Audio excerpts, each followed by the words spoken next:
What's going on, everybody? I'm Primal Liquid, bringing you guys a really interesting video that I'm sure many of you are gonna like for the Final Fantasy VII Remake. Now, it's really no secret at this point that I love grinding and being majorly overpowered. And of course, it's also no secret that respawning mobs to farm in Final Fantasy VII Remake is not an easy task to do. You see, not all areas actually have respawning mobs. Only some areas throughout the entire game actually allow respawning. And for that, we're going to be taking a look at in this video the best place to level up and farm early on in the game. And when I say early, guys, I'm talking chapter 3 early. So very early. Not only that, however, this is actually one of the best, well, it's pretty much the best grinding spot all the way until chapter 9. Yes, like seriously, it is that good. Now, there are a couple of grinding spots you can do in later chapters. However, this one is ultimately, as far as I'm concerned, the best. Simply due to how quick and easy it really is. So, let's jump straight into it, shall we?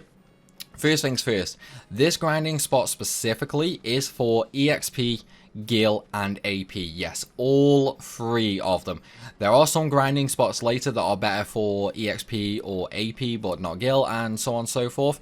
So there are going to be a couple of toss-ups on what you want to farm, but this spot does all three for this point of the game. So let's take a look at it, shall we? So first things first, you are going to need to be in chapter number 3. Not only that, you need to have side quests unlocked. Specifically, we need to do a quest called Nuisance in the Factory. Now, this quest is located behind Tifa's Bar, the 7th Heaven, in Sector 7, and doing this quest will allow you access to the abandoned factory.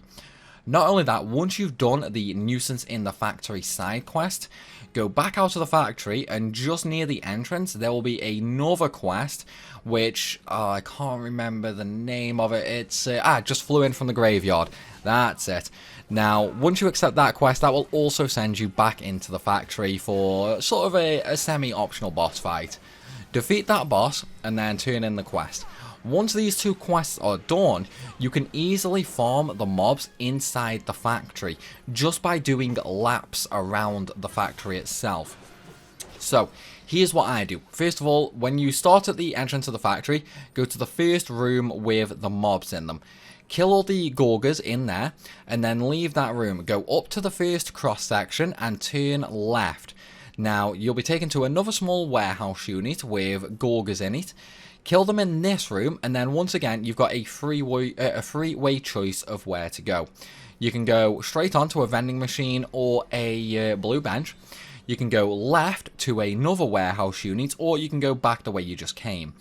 Go left to the next warehouse unit, which also has a third fight in it. Defeat that fight, and then once you've beat all 3 fights, go back to the area where the first set of mobs are. Now, depending on how long it's taken you to defeat the other 2 groups of enemies, they may or may not have respawned. If they have respawned, then go ahead and kill them and, just carry on the loop. If they have not respawned, however, go through where the first set of enemies are as if you were going to leave the abandoned factory, and then once you get up to the top of the fence area, like near all the diggers and the forklifts, then go back on yourself into the room with the first group of enemies. This would have respawned them, and then you can kill all that group and then just follow the same loop over and over. So you kill the first group, you go up to the intersection, you turn left, kill the second group, turn left again, and go into the third group and kill them. Now, if you need healing or you've run out of MP, then near where you farm the second group, just remember you can go and sit on the blue bench to fully restore yourself. Now, in terms of efficiency, this is actually a really good spot, not only for leveling or Gil, but for AP as well. Now, if you actually wanted to master your materia, you can actually do that in just an hour here, guys. Yes, just an hour for fully mastered materia in Chapter 3. That's how good this spot is. Now, in terms of EXP, however, typically you would be able to get to around level 20 in about an hour.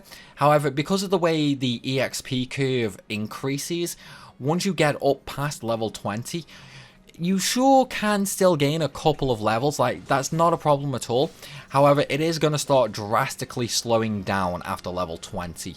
So rather than level, I would say, you know, get maybe level 15, get level 20, somewhere around that ballpark, but then don't stay here to level after that.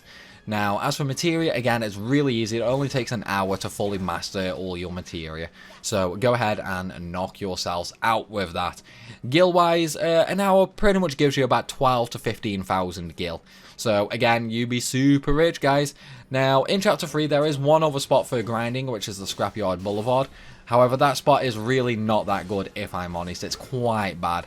The enemies are weak, there's not really any enemies there, and they give like no good AP or EXP. So again, don't grind at the Scrapyard Boulevard, grind here in the Abandoned Factory. One thing I will mention though, guys, is you can only do this in Chapter 3. You cannot do this later. So if you miss this spot, I'm afraid to say the next good grinding spot is going to be in Chapter 9. Still though, guys, I'm going to end this little guide right here. I hope it's helped, and if it has, then please be sure to hit that like button and leave a comment down below. And of course, if you are new to the channel, then make sure you hit that subscribe button as well. There's a lot more guides coming, guys, and I hope you're ready for them. Still though, thanks for watching everybody, and I will see you soon.